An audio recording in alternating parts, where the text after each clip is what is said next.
प्रभु का धन्यवाद हो कि हम फिर से परमेश्वर के चरणों पर बैठने के लिए प्रभु ने समय दिया।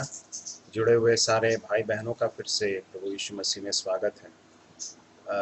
हालांकि हम बहुत कठिन दौर में से होकर गुजर रहे हैं, परंतु परमेश्वर का धन्यवाद हो कि इस सब के बीच में भी प्रभु हमें अपना अनुग्रह प्रदान कर रहे हैं, हमें संभाल रहे हैं और हमें जय के उत्सव में लिए फिरते हैं। इसलिए प्रभु का धन्यवाद हो।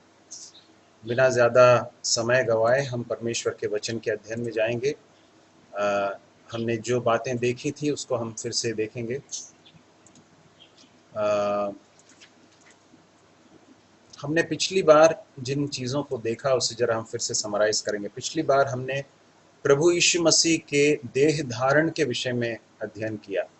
हम प्रभु यीशु मसीह के विषय में परमेश्वर के वचन की शिक्षा को सीख रहे हैं और उसमें हमने प्रभु यीशु मसीह के पूर्व अस्तित्व को अर्थात उनके प्री एग्जिस्टेंस के बारे में अध्ययन किया। और पिछले सप्ताह हमने प्रभु यीशु मसीह के देह धारण के बारे में देखा। हमने देखा कि देह धारण का अर्थ क्या है या इनकारनेशन का अर्थ क्या है।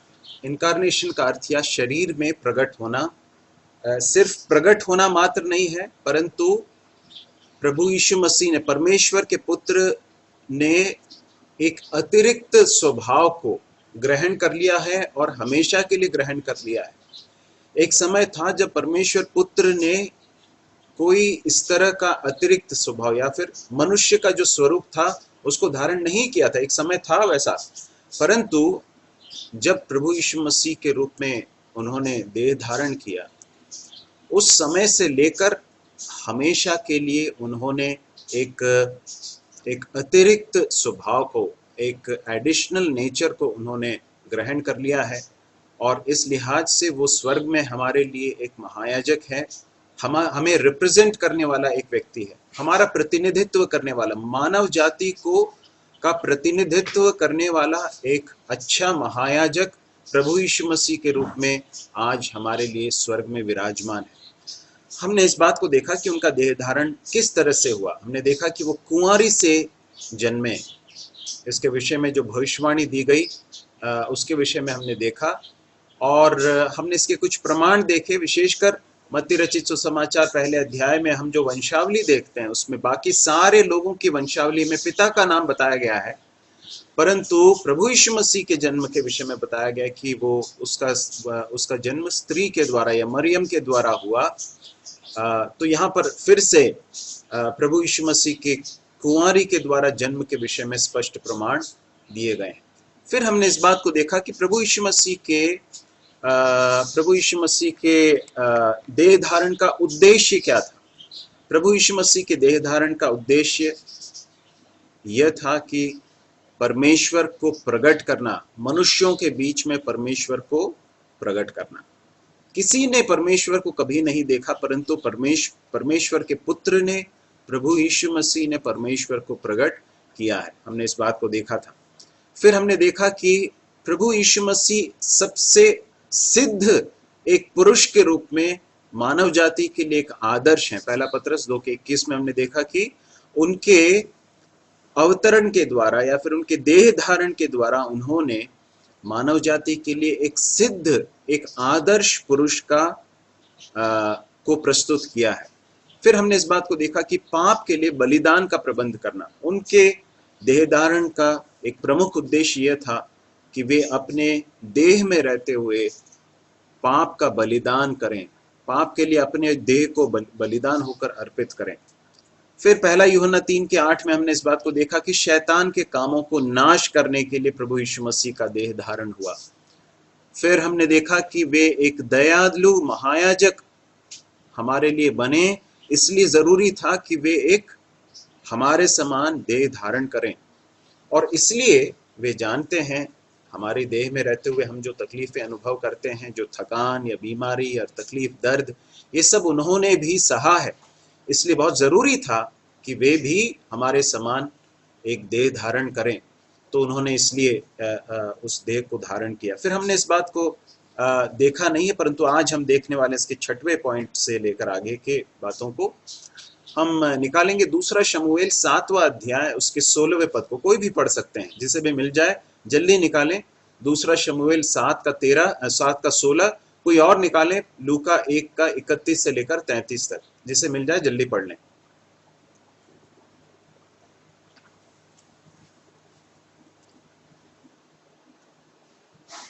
वरन तेरा घराना और तेरा राज्य मेरे सामने सदा अटल बना रहेगा, तेरी गद्दी सदैव बनी रहेगी। धन्यवाद अंकल जी। यहां पर हम देखते हैं परमेश्वर ने दाऊद के साथ एक वाचा बांधी थी। ये दाऊद कौन है?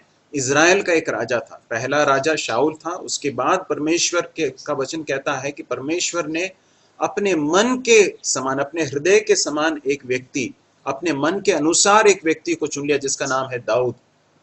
और उस दाऊद के साथ परमेश्वर ने एक वाचा बांधी। देखिए परमेश्वर के वचन में हम अलग अलग वाचाओं को देखते हैं। हम सबसे पहली वाचा जो है हम देखते हैं इब्राहिम के साथ परमेश्वर ने वाचा बांधी, जिसे अब्राहमिक कवनेंट कहते हैं। नूह के साथ हम उसके पहले पढ़ते हैं, जिसके विषय में हम पढ़ते हैं कि नूह के साथ परमेश्वर ने वाचा बांधी, इब्राहिम के साथ परमेश्वर ने वाचा बांधी।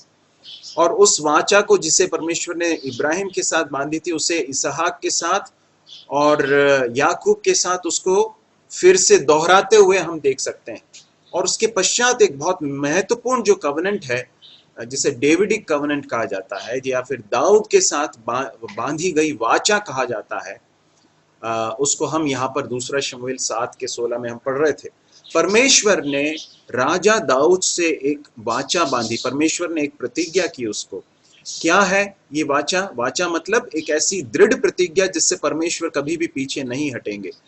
वो वाचा क्या है? वो वाचा यह है कि तेरी गद्दी पर, मतलब तेरे सिंहासन पर, तेरे वंश से हमेशा एक व्यक्ति राजा बना रहेगा। और इस बांधी हुई वाचा को परमेश्वर ने अंततः पूरा किया। देखिए इसके इज़राइल के राजाओं के इतिहास को देखें तो इसमें इस वाचा को परमेश्वर को पूरा करते हुए देख सकते हैं। परंतु इसका जो सबसे बड़ा जो क्लाइमैक्स है, या इसका जो सबसे चरमोत्कर्ष है, उसे हम प्रभु यीशु मसीह के द्वारा हम पूरा होते हुए देख सकते हैं। लूका 1 का 31 से लेकर 33 तक कोई पढ़ लें। और देख तू गर्भवती होगी और तेरे एक पुत्र उत्पन्न होगा, तू उसका नाम यीशु रखना। वह महान होगा और परम प्रधान का पुत्र कहलाएगा, और प्रभु परमेश्वर उसके पिता दाऊद का सिंहासन उसको देगा, और वह याकूब के घराने पर सदा राज्य करेगा, और उसके राज्य का अंत न होगा। वो दाऊद के घराने पर राज्य करेगा, है ना। तो यहाँ पर प्रभु यीशु मसीह के विषय में बताया गया कि वो दाऊद के उस राज सिंहासन पर राज्य करेगा, और इसकी खासियत यह है कि इसके राज्य का अंत कभी न होगा। तो दाऊद के साथ बांधी गई परमेश्वर की वाचा को पूरा करने के लिहाज से, या फिर उसे पूरा करते हुए परमेश्वर ने दाऊद के वंश में, परमेश्वर ने प्रभु यीशु मसीह को देह धारण करने के लिए परमेश्वर ने संसार में भेजा। फिर 7वां जो उद्देश्य हम देखते हैं फिलिपियों की पत्री उसका 2 अध्याय और उसके 9वें पद को हम देख सकते हैं। फिलिपियों 2 के 9 को पढ़ें। इस कारण परमेश्वर ने उसको अति महान भी किया और उसका वह नाम दिया जो सर्व नामों में श्रेष्ठ है। जॉली उसके 8वें पद को भी पढ़ लेंगे। और मनुष्य के रूप में प्रकट होकर अपने आप को दीन किया और यहाँ तक आज्ञाकारी रहा कि मृत्यु, हाँ क्रूस की मृत्यु भी सह ली।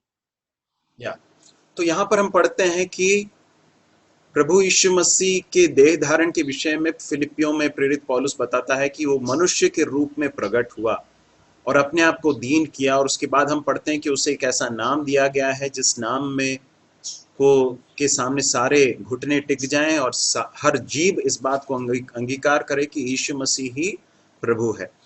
तो प्रभु यीशु मसीह के देह धारण का एक और उद्देश्य यहाँ से हमें समझ में आता है, वो यह है परमेश्वर ने इस सारी सृष्टि में सबसे बड़ा, एक व्यक्ति को सबसे अधिक महिमा दी है। और वो कौन है? वो प्रभु यीशु मसीह है। एक समय था जब जो वैज्ञानिक थे वो ये सोचते थे कि जो पूरा जो ब्रह्मांड है, या फिर जो ब्रह्मांड नहीं कहना चाहिए, वो सही शब्द नहीं है, जो पूरा संपूर्ण सौर मंडल जो है वो सूर्य के आसपास जो है वो घूमता है। एक समय था जब वो कहते थे कि पृथ्वी इन सारे सौर मंडल का केंद्र है। परंतु परमेश्वर का वचन बताता है, हम कुलुसियों की पत्री में देखें, इफिसियों की पत्री में देखें, तो हम देख सकते हैं कि सारी सृष्टि का जो केंद्रीय एक विषय है, या जो सबसे अधिक महिमा का जो विषय है, जिस पर सारी चीजें केंद्रित हैं, वो कोई और नहीं परंतु प्रभु यीशु मसीह है। परमेश्वर ने अपने पुत्र को इस संसार में भेजा, उसके पीछे बहुत सारे उद्देश्य हैं। परमेश्वर को प्रकट करना, मनुष्यों के मानव जाति में सबसे सिद्ध पुरुष को प्रस्तुत करना, पाप के लिए बलिदान का प्रबंध करना, शैतान के कामों को नाश करना, एक दयालु महायाजक बनने के लिए, दाऊद के साथ बांधी गई वाचा को पूरी करने के लिए, और उसके साथ साथ में प्रभु यीशु मसीह को, अपने पुत्र को सारी सृष्टि में सबसे महान होकर, शिरोमणि होकर प्रस्तुत करने के लिए, अति महान बनाने के लिए पिता परमेश्वर ने पुत्र को इस संसार में भेजा। तो प्रभु यीशु मसीह के देह धारण के उद्देश्य के विषय में हमने इतनी बातों को देखा। अब हम प्रभु यीशु मसीह के व्यक्तित्व के बारे में, या जो देहधारी होने के में उसके व्यक्तित्व के बारे में हम 3 बातों को जस्ट जल्दी से दौड़ाते हुए देखेंगे, और उसके बाद फिर हम अपने अध्ययन में आगे बढ़ेंगे। जब देहधारी प्रभु यीशु मसीह के बारे में हम अध्ययन करते हैं तो उसमें प्रमुख रूप से तीन गुण हैं, 3 बातें हैं जो बहुत महत्वपूर्ण है ना।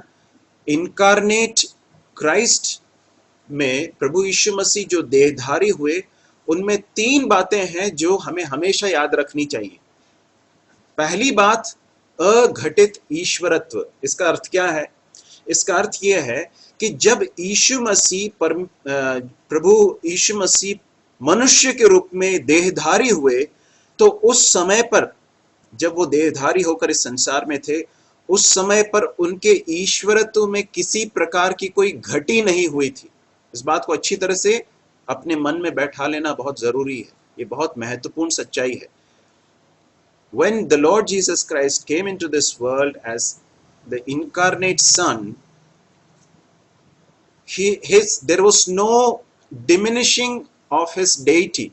प्रभु यीशु मसीह के ईश्वरत्व में कुछ भी घटी नहीं हुई। क्या है इसका अर्थ? इसका अर्थ यह है कि वो 100% या 100%, 100% परमेश्वर थे। जब वो मनुष्य के रूप में देहधारी होकर इस संसार में थे, उस समय पर भी वे 100% ईश्वर थे, परमेश्वर थे। ठीक है। दूसरी बात, सिद्ध मनुष्यत्व। सिद्ध मनुष्यत्व का क्या अर्थ है? जब प्रभु यीशु मसीह देहधारी होकर इस संसार में आए, उस समय पर उनके मनुष्यत्व में भी हम सिद्धता को देख सकते हैं। कोई भी मनुष्य नहीं है संसार में जिसे हम सिद्ध मनुष्य कह सकते हैं, क्योंकि सबके अंदर पाप का स्वभाव है। पाप के कारण सारे मनुष्य जो हैं वे कलंकित हैं। हम इस बात को हम आराधना में भी स्मरण कर रहे थे, मनुष्य के स्वभाव के बारे में देख रहे थे। तो ये है मनुष्य, परंतु प्रभु यीशु मसीह के विषय में हम पढ़ते हैं कि वो सिद्ध है। प्रभु यीशु मसीह ने खुद कहा कि तुम में से कौन है जो मुझ में एक भी पाप दिखा सकता है। तो प्रभु यीशु मसीह के देहधारी होने में हम इस बात को याद रखें कि उनके ईश्वरत्व में, उनके परमेश्वरत्व में कोई भी कमी नहीं आई। दूसरी बात, वे संपूर्ण रूप से सिद्ध मनुष्य हैं, कुछ भी पाप, कुछ भी कलंक नहीं। परमेश्वर की दृष्टि में जो सबसे सिद्ध, सबसे आदर्श पुरुष का एक अगर उदाहरण है तो वो प्रभु यीशु मसीह है। ये है 2 पॉइंट्स। अब तीसरे पॉइंट को जरा ध्यान से पढ़ें, क्या लिखा है? एक ही व्यक्तित्व में सदा के लिए संघटित। इसका अर्थ क्या है? इसका अर्थ ये कि परमेश्वर, अघटित परमेश्वर और सिद्ध मनुष्य, इन दोनों का हमेशा के लिए प्रभु यीशु मसीह के इस देहधारी व्यक्तित्व में क्या हो गया है, मिलन हो गया है, और वो सदा के लिए संगठित है। ये बहुत महत्वपूर्ण है। अघटित ईश्वरत्व मतलब संपूर्ण रूप से परमेश्वर, और सिद्ध मनुष्यत्व मतलब संपूर्ण रूप से मनुष्य परंतु सिद्ध मनुष्य, पाप रहित मनुष्य। ये दोनों प्रभु यीशु मसीह में हमेशा के लिए संगठित हैं या पूर्ण रूप से मिलन है। तो हम प्रभु यीशु मसीह के देहधारी मसीह के व्यक्तित्व में इन बातों को देखते हैं। अब हम प्रभु यीशु मसीह के मनुष्यत्व या उनकी मानवता के रूप में के बारे में हम कुछ बातों को देखने की कोशिश करेंगे। जब प्रभु यीशु मसीह के व्यक्तित्व का अध्ययन करते हैं तो ये जरूरी है कि हम इस बात को समझें कि प्रभु यीशु मसीह पूर्ण रूप से मनुष्य थे। He was completely man all as well as completely God, 100% God, 100% man। परंतु प्रभु यीशु मसीह के मनुष्यत्व की खासियत क्या थी, उसे अच्छी तरह से समझ लेना जरूरी है। पहली बात, उसका एक मानवीय शरीर था। He had a human body। कैसे जान सकते हैं? गलातियों 4:4 में पढ़ते हैं कि वो स्त्री से उत्पन्न हुआ। पढ़ लें उसे।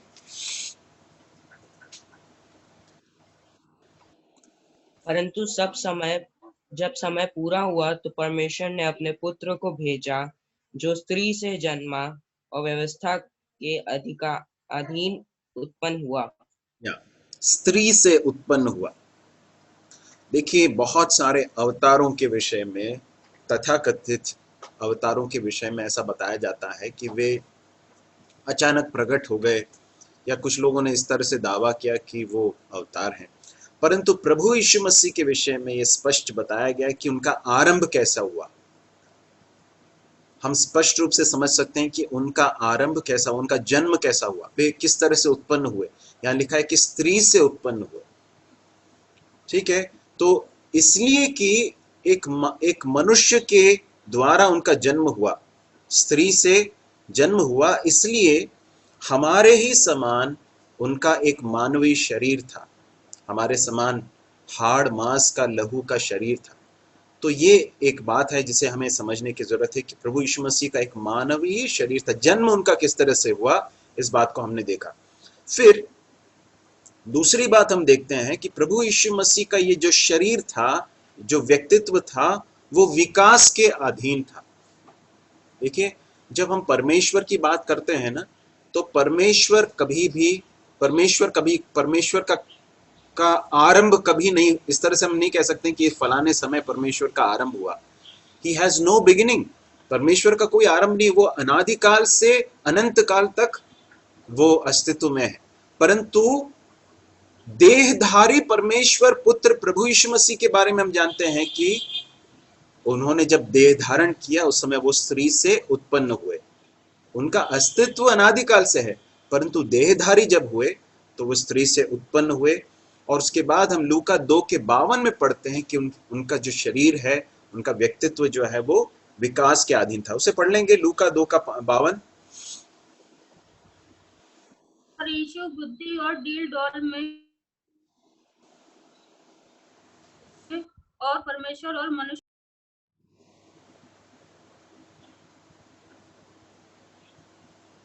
ओके, हम देखते हैं कि प्रभु यीशु मसीह के बारे में लिखा है कि वो बुद्धि में, फिर डील डॉल में, और फिर परमेश्वर के और मनुष्यों की प्रीति में बढ़ते गए, इस तरह से लिखा है। इसका अर्थ क्या है? बुद्धि में बढ़ते गए मतलब क्या है? जिस तरह से हमारे साथ होता है उसी तरह से प्रभु यीशु मसीह की बुद्धि में विकास हुआ। प्रभु यीशु मसीह के डील डॉल मतलब शारीरिक जो आकार है उसमें हम विकास को देख सकते हैं। और उसके बाद फिर हम देख सकते हैं कि परमेश्वर और मनुष्यों की प्रीति में उनका विकास हुआ। उनके व्यक्तित्व में सारी दिशाओं में हम विकास को होते हुए देख सकते हैं। तो उनका एक मानवीय शरीर था, उसमें हमने इस बात को देखा कि स्त्री से उत्पन्न हुए और विकास के अधीन। तीसरी बात, मनुष्यों के द्वारा देखे गए और स्पर्श किए गए। पहला यूहन्ना 1:13 पढ़ लेंगे, मत्ती 26:12 भी पढ़ेंगे। पहला यूहन्ना 1:13।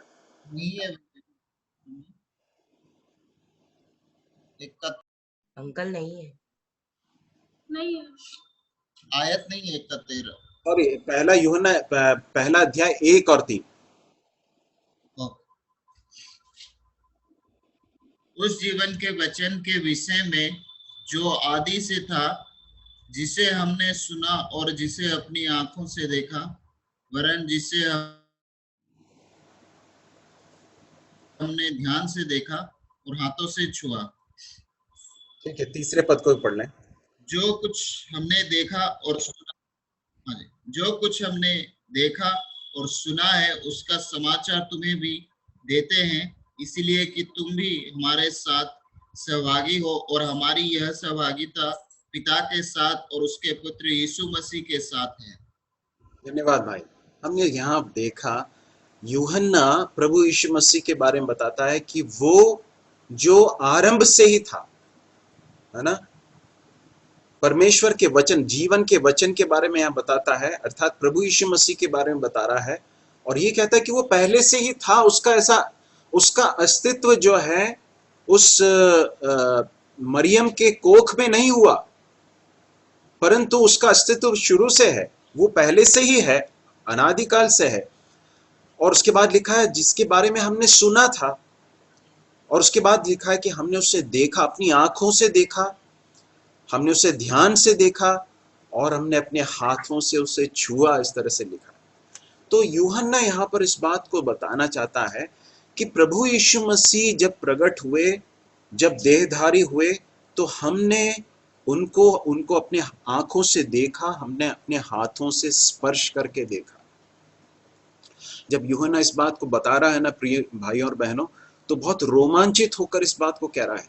हम कई बार परमेश्वर के वचन को पढ़ते हैं तो कई बार उसके पीछे जो इमोशंस हैं उसको कई बार पकड़ नहीं पाते हैं, परंतु यूहन्ना इस बात को जब कह रहा है तो वो कह रहा है कि मैंने जीवन के वचन को हमने देखा, हमने ध्यान से देखा, हमने उसे हाथों से छुआ।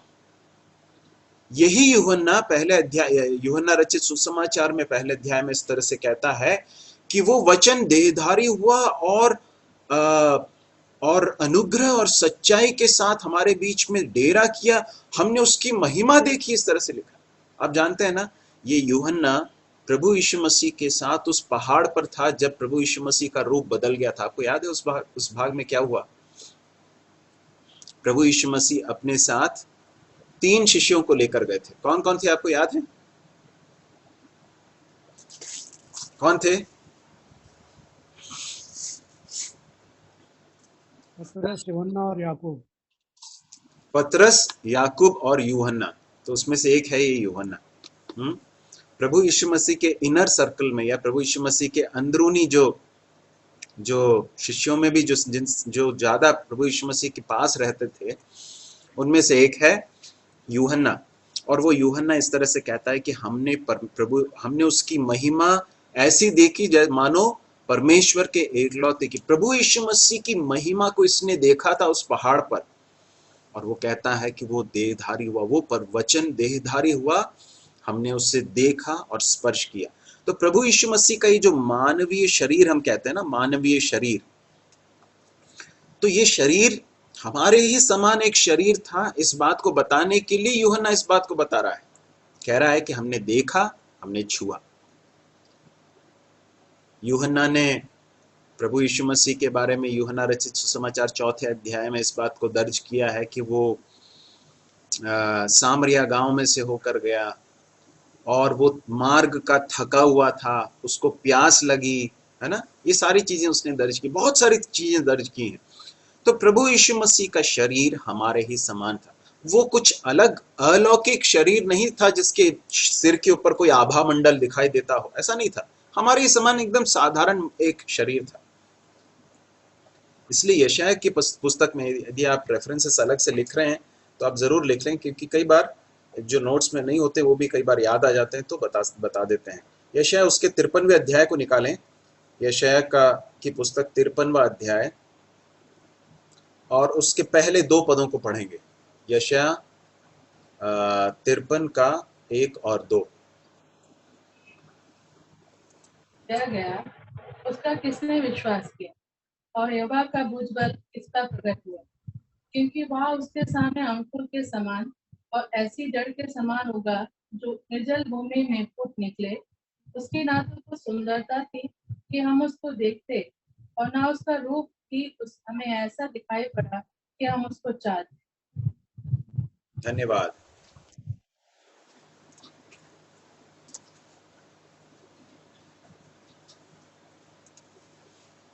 एक मिनट होल्ड करें।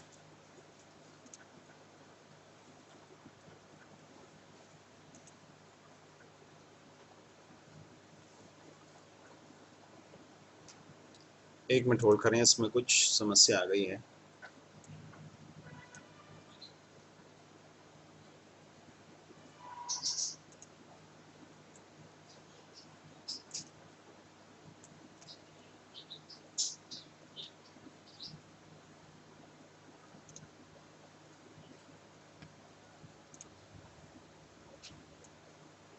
आपको नोट्स दिखाई दे रहे हैं क्या?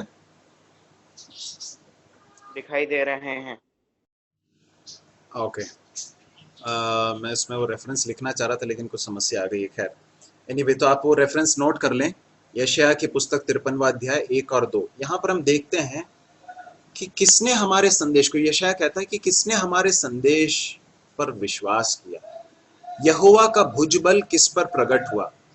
तो यहाँ पर यशायाह जो है बताना चाहता है कि परमेश्वर का पुत्र इस संसार में प्रकट हुआ, उत्पन्न हुआ, और उसने मनुष्यों के दंड को अपने ऊपर लिया, पाप के भयानक दंड को अपने ऊपर लिया। यदि इस पूरे अध्याय को देखें तो प्रभु यीशु मसीह के ऊपर परमेश्वर का जो भयानक दंड आया उसके विषय में हम पढ़ सकते हैं। यहाँ पर वो कहता है कि ये जब प्रभु यीशु मसीह प्रकट हुए तो किसने इस बात पर विश्वास किया। मनुष्यों के लिए ये बहुत अजीब बात थी, मनुष्यों के लिए बिल्कुल अविश्वसनीय थी।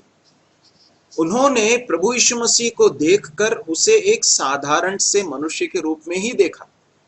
दूसरे पद में हम पढ़ते हैं कि वो उसके सामने एक, किस तरह से लिखा है, अंग्रेजी में लिखा टेंडर प्लांट। क्या लिखा है दूसरे पद में? वो उसके सामने अंकुर के समान और ऐसी जड़ के समान होगा जो निर्जल भूमि में फूट निकले। उसकी न तो कुछ सुंदरता थी कि हम उसको देखते, और न उसका रूप ही हमें ऐसा दिखाई पड़ा कि हम उसको चाहते। वो साधारण मनुष्यों के समान ही दिखाई देता था। उसके शारीरिक रूप में ऐसी कोई खासियत नहीं थी कि मनुष्य उसके रूप को देखकर, बाहरी रूप को देखकर उसके पास आ जाते। तो प्रभु यीशु मसीह का जो ये रूप है,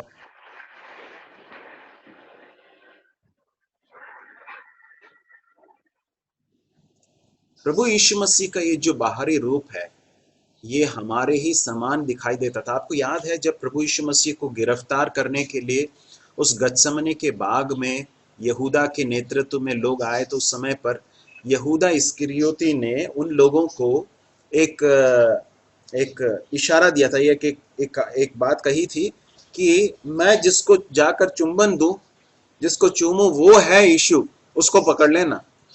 मैं आपसे पूछना चाहता हूं ऐसा बोलने की जरूरत क्यों पड़ी? क्योंकि जो लोग गिरफ्तार करने के लिए आ रहे थे वो जब यीशु को देखते, यीशु मसीह को जब देखते, तो प्रभु यीशु मसीह के बाहरी रूप में ऐसी कोई बात नहीं थी जिससे समझ में आए कि ये यीशु है या ये पतरस है। प्रभु यीशु मसीह उन्हीं के समान दिखाई देता था, उन्हीं के समान वस्त्र पहनते थे और एक साधारण से मनुष्य के रूप में दिखाई देते थे। परंतु वे वास्तव में कौन थे इस बात को हम जानते हैं। तो हम इस बात को देखते हैं, मनुष्यों के द्वारा देखे गए और स्पर्श किए गए। फिर अगला जो पॉइंट है वो यह है कि प्रभु यीशु मसीह हालांकि स्त्री से उत्पन्न हुए, प्रभु यीशु मसीह हालांकि स्त्री के द्वारा उनका जन्म हुआ, उनका वे उत्पन्न हुए, विकास के अधीन थे, मनुष्यों के द्वारा देखे गए, स्पर्श किए गए, परंतु वे निष्पाप थे। उनके मानवीय शरीर में हमारे साथ बहुत सारी समानताएं हैं। एक तो समानता यह है कि साधारण एक मनुष्य के रूप में उनका जन्म हुआ, हालांकि उनका जो जन्म अलौकिक था। किस तरह से? एक पुरुष और स्त्री के द्वारा नहीं, परंतु सिर्फ स्त्री के द्वारा, उनका कुंवारी के द्वारा उनका जन्म हुआ। उनका शरीर हमारे समान विकास के अधीन था, मनुष्यों के द्वारा देखे जाने और स्पर्श किए जाने लायक एक शरीर था, परंतु उनमें और हम में एक बहुत बड़ा अंतर है। उनके शरीर में और हमारे शरीर में एक बहुत बेसिक मूल अंतर है। वो क्या है कि उनका शरीर पाप के अधीन नहीं था, उनके शरीर के अंदर पाप का स्वभाव नहीं था। पढ़ेंगे इब्रानियों 4:15। क्योंकि हमारा ऐसा महायाजक नहीं जो हमारी निर्बलताओं में हमारे साथ दुखी ना हो सके, वरन वह सब बातों में हमारे समान परखा तो गया तो भी निष्पाप परंतु निष्पाप निकला। तो हमारे लिए एक ऐसा महायाजक जो हमारे समान परखा गया परंतु निष्पाप निकला। तो प्रभु यीशु मसीह के मानवीय शरीर के विशेषताओं को हमने देखा, स्त्री से उत्पन्न, विकास के अधीन, मनुष्यों के द्वारा देखे गए, स्पर्श किए गए, परंतु निष्पाप। अब अगली बात हम देखेंगे और वो यह है कि उसमें मानवीय प्राण एवं आत्मा थी। जिस तरह से हमारे अंदर प्राण और आत्मा होता है, मनुष्य को परमेश्वर ने 3 भागों में बनाया है। एक तो हमारा सबसे बाहरी भाग है जिसे हम शरीर के रूप में देखते हैं, फिर उसके अंदर हमारे शरीर के अंदर परमेश्वर ने प्राण दिया है। ये प्राण क्या है? हमारी बुद्धि और हमारी भावनाओं का केंद्र है। हमारी बुद्धि और भावनाओं का केंद्र है, जिससे हम सोचते हैं, जिससे हम महसूस करते हैं, जिससे हमें दुख होता है या आनंद होता है, ये सब हमारे प्राण का भाग है। और फिर परमेश्वर ने हमें एक आत्मा भी दिया है, और ये आत्मा वो स्थान, वो बात है जिसके द्वारा हम परमेश्वर के साथ संबंध स्थापित कर पाते हैं, जिसके द्वारा हम परमेश्वर के साथ बातचीत कर पाते हैं, परमेश्वर को समझ पाते हैं। तो ये एक ऐसी चीज है जिससे परमेश्वर ने सिर्फ मनुष्य को दी है, जानवरों को नहीं दी है। अंग्रेजी में से कहते हैं man is a tripartite being. परमेश्वर ने मनुष्य को 3 भागों में बनाया है। मनुष्य का शरीर है, प्राण है और आत्मा है। तो हमने प्रभु यीशु मसीह के शरीर के विषय में देखा, अब हम प्रभु यीशु मसीह के प्राण और आत्मा के विषय में भी देखेंगे। मत्ती रचित सुसमाचार 26:38, कोई पढ़े इसे? तब उसने उनसे कहा, मेरा जी बहुत उदास है, यहाँ तक कि मेरा प्राण निकला जा रहा है। तुम यहीं ठहरो और मेरे साथ जागते रहो। यहाँ पर प्राण जो शब्द है उसके विषय में प्रभु यीशु मसीह बताते हैं कि तुम यहाँ मेरे साथ रुको, मेरा जी बहुत व्याकुल है, यहाँ तक कि मेरा प्राण निकला जा रहा है। इस तरह से प्रभु यीशु मसीह कहते हैं। अब इस लूका के 23वें अध्याय के 46वें पद को पढ़ें। और यीशु ने बड़े शब्द से पुकार कर कहा, हे पिता, मैं अपनी आत्मा तेरे हाथों में सौंपता हूँ। और यह कहकर प्राण छोड़ दिए। यहाँ पर दोनों शब्दों का प्रयोग है, यदि आपने ध्यान दिया हो। प्रभु यीशु मसीह ने अपने आत्मा को सौंपा, पिता को सौंपा और प्राणों को त्याग दिया करके लिखा है ना। तो ये दोनों चीजें प्रभु यीशु मसीह में हम देख सकते हैं। जिस तरह से मनुष्य के अंदर एक शरीर है, प्राण है और आत्मा है, उसी तरह से प्रभु यीशु मसीह के अंदर भी एक शरीर, प्रभु यीशु मसीह को के पास एक शरीर, प्राण और एक आत्मा है। कुछ और रेफरेंसेस को भी हम देख लेंगे। यूहन्ना 12:27, जॉन 12:27, उसे पढ़ लें। अब मेरा जी व्याकुल हो रहा है, इसलिए अब मैं क्या कहूँ। हे पिता, मुझे इस घड़ी से बचा, परंतु मैं इसी कारण इस घड़ी को पहुंचा हूँ।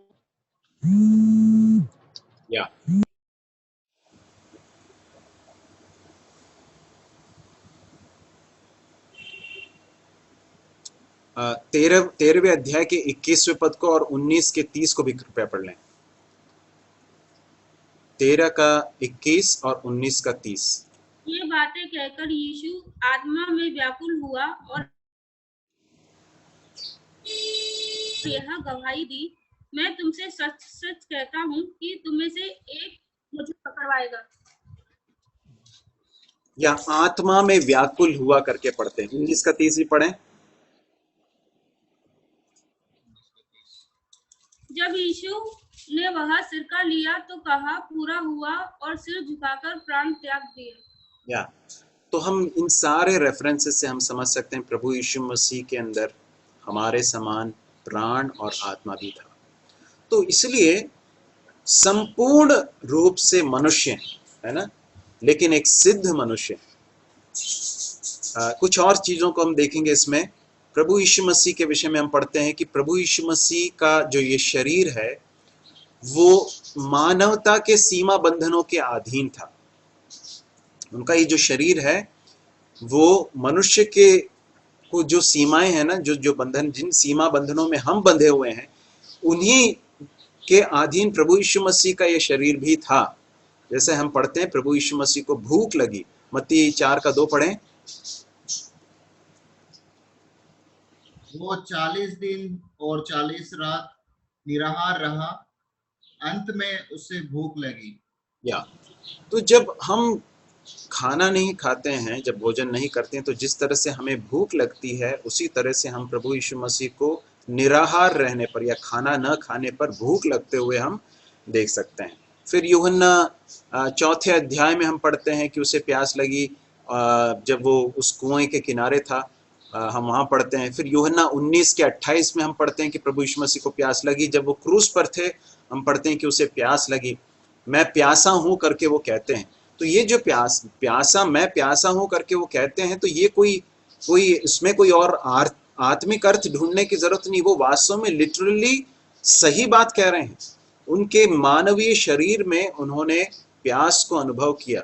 बताते हैं कि क्रूस पर लटका हुआ व्यक्ति जो है, उसके खून बहने से, उसके शरीर से जो पूरी रीति से पानी जो है वो सब चले जाने के कारण जो क्रूस पर लटका हुआ व्यक्ति बहुत अधिक दर्द में भी रहता था, बहुत अधिक प्यास भी उसको लगती थी। तो प्रभु यीशु मसीह उस बात को कह रहे हैं वहां पर यूहन्ना रचित सुसमाचार 19:28 में।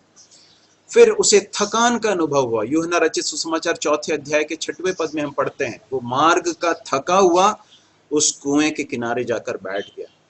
हमारे समान भूख लगने वाला एक शरीर, प्यास लगने वाला शरीर, थकान का अनुभव करने वाला एक शरीर। फिर यूहन्ना 11:35वें पद में हम पढ़ते हैं, जिसे बाइबल का सबसे छोटा पद कहा जाता है, कि यीशु रोया करके लिखा है। प्रभु यीशु मसीह के आंसू बहे। क्यों रोते हैं हम क्यों रोते हैं बताएंगे? कब रोते हैं हम? दुख आते हैं तो रोते हैं हम। हमें जब दुख लगता है तो रोते हैं।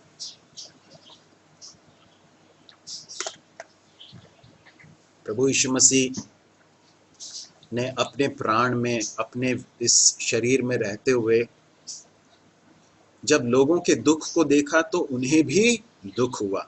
जब उन्हें दुख हुआ तो वो दुख किस तरह से प्रकट हुआ?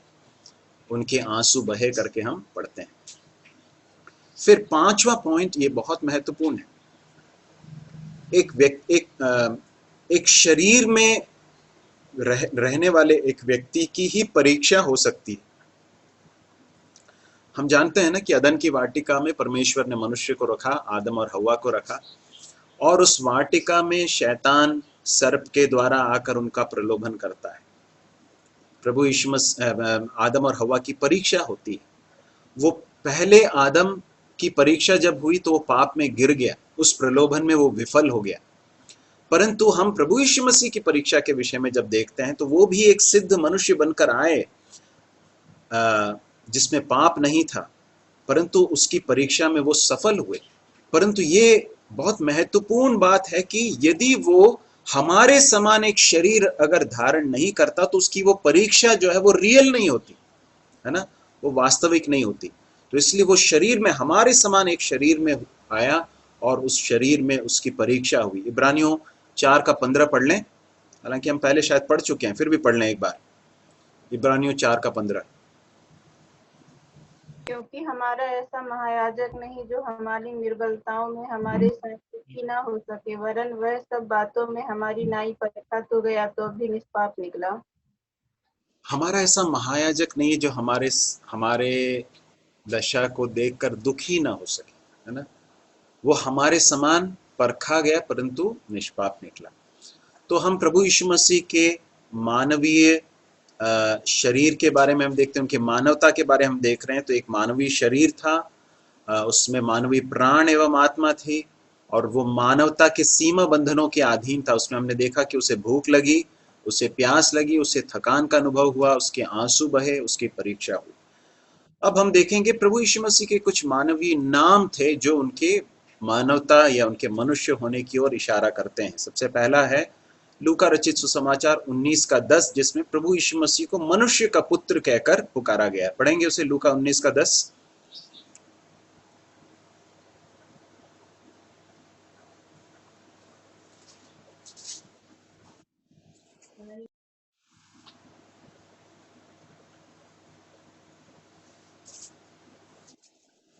पढ़ लें। क्योंकि मनुष्य का पुत्र खोए हुओं को ढूंढने और उनका उद्धार करने आया है। मनुष्य का पुत्र, है ना। अब मैं इसको बताना चाहता हूँ कि ये मनुष्य का पुत्र जो है, ये इसके दो पक्ष हैं। पहली बात तो ये प्रभु यीशु मसीह के मानवता की ओर इशारा करते हैं, परंतु साथ साथ में आगे जाकर हम देखेंगे कि ये यीशु मसीह के परमेश्वरत्व की ओर भी ये इशारा करते हैं। प्रभु ने चाहा तो आगे हम उससे देखेंगे। तो यहाँ पर प्रभु यीशु मसीह को मनुष्य का पुत्र कहकर पुकारा गया। फिर मत्ती 1:21 में हम पढ़ते हैं कि तू उसका नाम यीशु रखना, क्योंकि वह अपने लोगों का उनके पापों से उद्धार करेगा। प्रभु यीशु मसीह का एक मानवीय नाम था जिसे यीशु कहते हैं। फिर मरकुस रचित सुसमाचार 10वें अध्याय के 47वें पद को पढ़ें, जहां पर उसे दाऊद की संतान बताया गया है। पढ़ें उसे।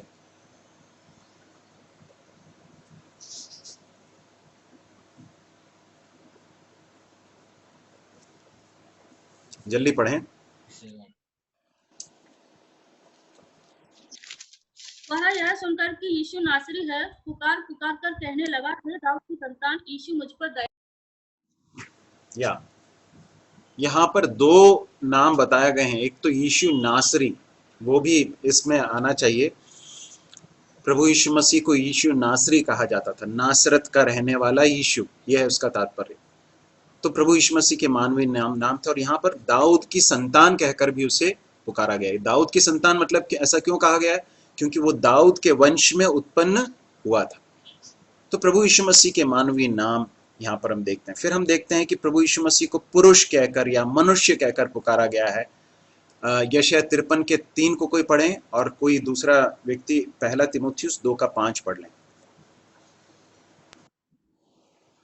वह तुझसे जाना जाता और मनुष्यों का त्यागा हुआ था। वह दुखी पुरुष था, लोग से उसकी जान पहचान थी और लोग उससे मुंह फेर लेते थे। वह तुझसे जाना गया और धन्यवाद, काफी है। उसके विषय में लिखा है कि वो रोगी मनुष्य था, रोगी पुरुष था, है ना, दुखी पुरुष। रोग से उसकी जान पहचान थी, वो दुखी पुरुष कहला गया। तो ये प्रभु यीशु मसीह के लिए प्रयुक्त कुछ नाम हैं जो उसके मानवीय नामों में से एक हैं। फिर 1 तीमुथियुस 2:5 पढ़ लें। क्योंकि परमेश्वर एक ही है और परमेश्वर और मनुष्यों के बीच में भी एक ही बिचवई है।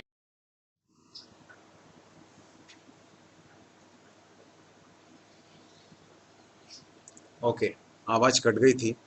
परमेश्वर और मनुष्यों के बीच में भी एक ही मध्यस्थ है, अर्थात यीशु मसीह जो मनुष्य है, इस तरह से लिखा है।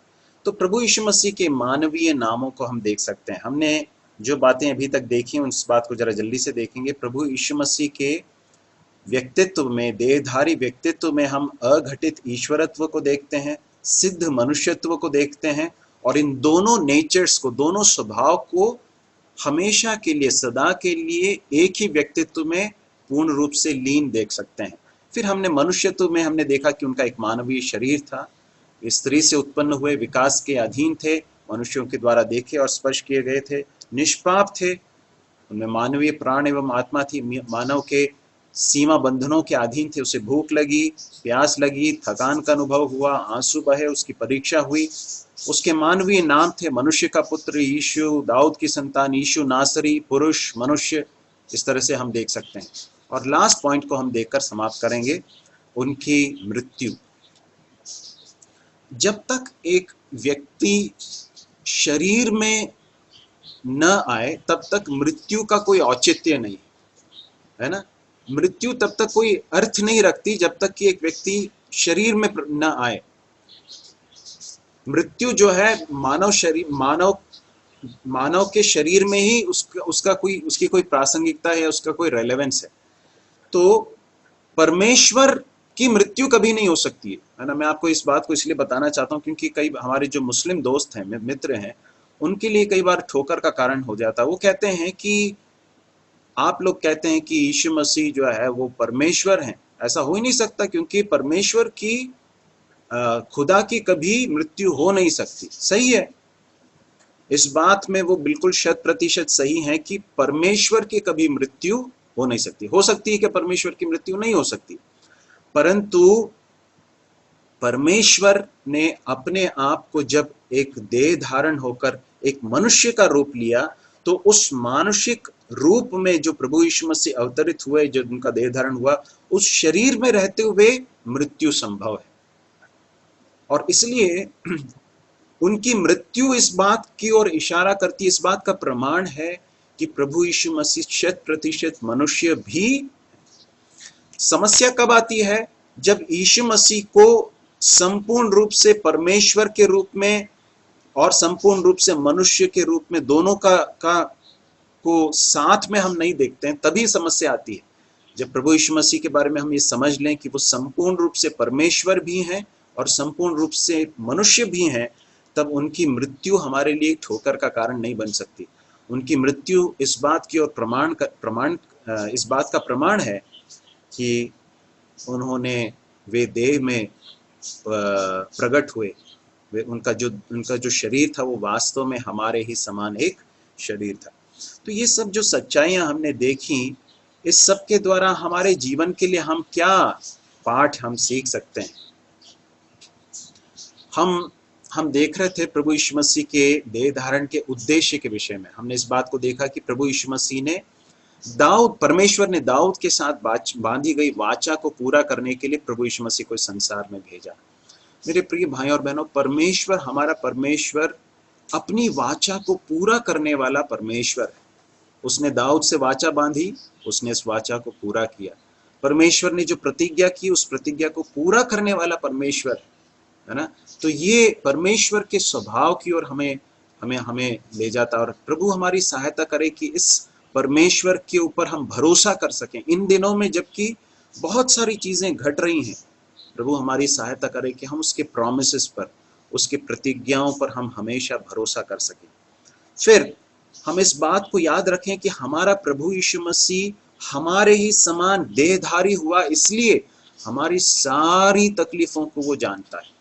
आज जिस बीमारी में से जिस महामारी में से मानव जाति होकर गुजर रही है, लोग मर रहे हैं, लोग सांस के लिए तड़प रहे हैं, और लोग अपने प्रियजनों के खोए जाने पर रो रहे हैं।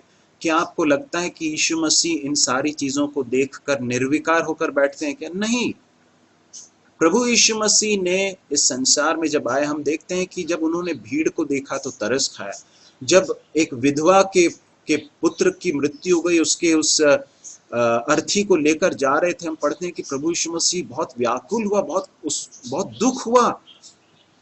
हम लाजर को जिलाए जाने से पहले हम देखते हैं उनके दुख को देखकर प्रभु यीशु मसीह रोया। प्रभु यीशु मसीह चूंकि संपूर्ण रूप से मनुष्य भी हैं, इसलिए वो हमारी सारी तकलीफों से पूर्ण रूप से अवगत है। वो जानते हैं कि आप अभी किस समस्या में से होकर गुजर रहे हैं। वो सिर्फ जानते नहीं है, परंतु आपके साथ सहानुभूति जताते, आपके साथ एक होकर उस अनुभव में आपके साथ एक है, हमारे साथ एक है। लेकिन इसके साथ साथ वो हमारी सहायता कर सकते हैं। हमने इब्रानियों उसके 4:15 में हमने इस बात को देखा था कि हमारा एक ऐसा महायाजक है जो हमारे लिए मध्यस्थता करने के लिए तैयार है। वो हमारे समान परखा गया, परंतु वो निष्पाप निकला। परमेश्वर का धन्यवाद हो कि हमें एक ऐसा महायाजक मिला है, न सिर्फ हमारे साथ सहानुभूति कर सकता, परंतु हमारी सहायता कर सकता है। और उसके बाद फिर हमने इस बात को देखा कि उसका शरीर जो है वो मानवता के सीमा बंधनों के अधीन था। भूख लगी, प्यास लगी, थकान लगी, आंसू बहे, परीक्षा हुई, ये सारी बातें उसने सही हैं, इसलिए वो हमारी तकलीफ को जानता है, समझता है, हमारी सहायता कर सकता है। प्रभु हमारी सहायता करे और उसकी मृत्यु इस बात का की गारंटी है कि प्रभु यीशु मसीह ने हमारी मृत्यु को उसकी मृत्यु के द्वारा उसके डंक को हमेशा के लिए दूर कर दिया। इब्रानियों की ही पुस्तक में हम पढ़ते हैं कि हम लोग एक समय पर जीवन भर मृत्यु के डर के दासत्व में हम जीवन बिताते थे। अरे मृत्यु हो जाएगी, मर जाएंगे, क्या होगा? परंतु परमेश्वर ने प्रभु यीशु मसीह की मृत्यु के द्वारा मृत्यु के डंक को हमेशा के लिए मिटा दिया, खत्म कर दिया है। अब मृत्यु हमारे लिए भय नहीं लाती है। मृत्यु हमें दुख जरूर देती है लेकिन हमें भयभीत नहीं करती है, क्योंकि हम जानते हैं कि मृत्यु के पार क्या होने वाला है। हम जानते हैं कि हमारे प्रियजन जो प्रभु यीशु मसीह में सो गए हैं वे प्रभु के पास है। हम जानते हैं वो कहाँ पर है और हम जानते हैं कि हम भी कहाँ जा रहे हैं। यदि आप में से जो भी सुन रहे हैं, यदि किसी को भी ये निश्चय नहीं है तो जरूर प्रभु यीशु मसीह को अपने उद्धारकर्ता के रूप में ग्रहण करें और इस निश्चय में आ जाएं। प्रभु हमारी सहायता करे। कोई भी एक भाई प्रार्थना करके इस सभा को समाप्त करेंगे। प्रभु के नाम की महिमा हो।